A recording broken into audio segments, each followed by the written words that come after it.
Hi, my name is Christie Munich, and today I will be talking to you about anxiety. So let's dive in. As defined by Merriam-Webster, anxiety is an abnormal and overwhelming sense of apprehension and fear that is often marked by physical signs such as tension, sweating, and increased pulse rate. This deals with the doubt concerning the reality of the nature of threats and one's self-doubt about the capacity to cope with those threats. There are multiple anxiety disorders that are diagnosed in the medical field. There is generalized anxiety disorder, which just deals with worry across the board. There's no specific thing that you're worried about, just overall worried. There's obsessive compulsive disorder, which shows that you need to, you have to have a routine and you have to follow that routine to a T. There's post-traumatic stress disorder, which most veterans have and veterans have. The next one is social anxiety, which is just face-to-face, like you struggle with talking with people. Another is panic disorder, where you either have panic attacks or you just have an overlying panic about the things that are going on around you. And the final that can be diagnosed is specific phobias, which are, as everybody know, like arachnophobia or stuff like that. Just overwhelming stuff that most people can deal with. Some people have more of a struggle with coping with it. The next thing we're going to talk about is why public health is important with it. Why anxiety is important to public health. One thing is that it creates a cycle of poverty because people struggle to do their work when they're struggling with anxiety, but they can't deal with the anxiety in the workplace. So it's a hard balance to find. The next thing is that oftentimes those in the medical field, like nurses and doctors, because they're exposed to so much trauma, as the third point talks about, they struggle to cope with it. We will be going more into this later. Um, Oftentimes, most anxiety disorders have been birthed out of trauma or like a buildup of little traumas. Um, and anxiety is something that is not talked about as much as it should be.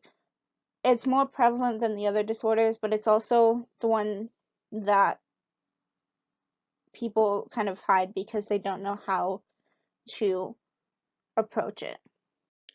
Since we just talked about how anxiety is one of the more prevalent mental disorders that is out there, this chart right here shows kind of what goes into generalized anxiety disorder and kind of what affects it. As you can see, a lot of it is affected by the social and outside environment. All of them are pretty equal. The social goes a bit higher than the rest just because interacting with people can be hard sometimes. And since earlier we had discussed that anxiety is not talked about as much as it should be, here we have some statistics that only roughly 18% of the population that is 18 and over suffer from an anxiety disorder, and about 36% of those that do suffer receive treatment. This can be for many reasons, including that uh, some people can manage it on their own without help from a professional. Um, Also, too, like, they don't have the resources to get the help that they need in order to get that help and get the treatment to help them get past this disorder if they're even able to get past it. And since there are some people that are more exposed to anxiety than others, we're going to focus on that more.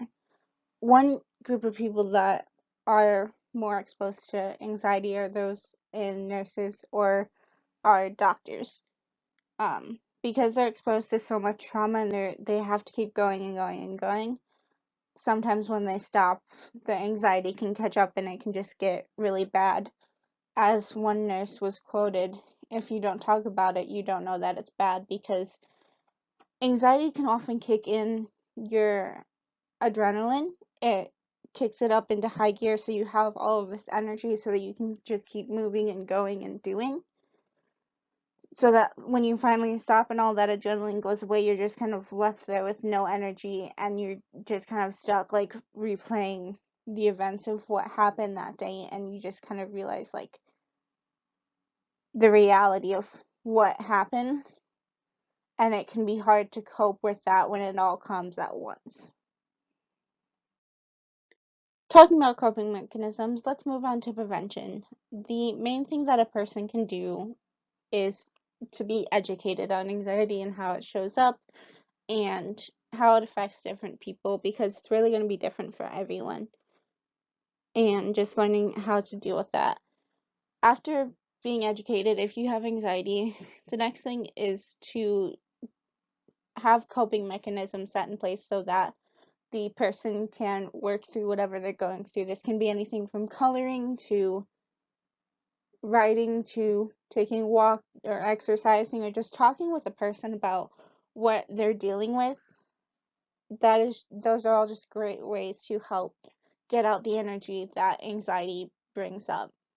The final thing would be cognitive behavioral therapy, and this is the last step for those that cannot control their anxiety on their own and they need professional help.